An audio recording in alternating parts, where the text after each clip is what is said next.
Box folding மட்டும் ஈஸியாகவே வர மாட்டேங்குதுன்னு நினைக்கிறவங்க மட்டும் இந்த வீடியோ பாருங்கள். இப்போ தான் கற்றுக்கணும்னு நினச்சி கற்றுக்குறீங்கன்னா இந்த வீடியோ கொஞ்சம் யூஸ்ஃபுல்லாக இருக்குங்க. சாரீ அப்படியே உல்ட்டாவாக போட்டு சென்டர் ப்ளீட்லாம் சென்டராக இருக்கிற மாதிரி அரேஞ்ச் பண்ணிக்கோங்க. எக்ஸ்ட்ராஸ் உள்ள ஃபேப்ரிக்கை இந்த மாதிரி ஒரு ஃபோல்டு கொடுத்துக்கோங்க. இந்த ஃபோல்டிங் நீங்கள் பெருசாக கொடுத்தீங்கன்னா உங்களோட பாக்ஸ் ஃபோல்டிங் பெருசாக வரும், சின்னதாக கொடுத்தீங்கன்னா சின்னதாக வரும். இப்போ செஸ்ட் ப்ளீட்ஸ் எடுத்து அப்படியே மேலே போட்டுக்கலாம். இதுக்கு லைட்டாக ஒரு கைட்லைன் மாதிரி வச்சு பின் பண்ணிக்கிட்டிங்கன்னா கொஞ்சம் ஃபோல்ட் பண்ணுறதுக்கு கொஞ்சம் ஈஸியாக இருக்கும்.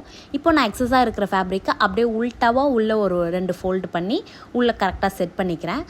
ஸோ அவ்வளோதாங்க. இந்த செஸ்ட் ப்ளீட்டை வந்து நம்ம கார்னராக வச்சுருவோம். ஸோ அந்த கார்னராக இருக்கிறப்ப அந்த கார்னர்லேருந்து ஒரு மடிப்பு வரும், இந்த கார்னர்லேருந்து ஒரு 2 மடிப்பு வந்துடுங்க.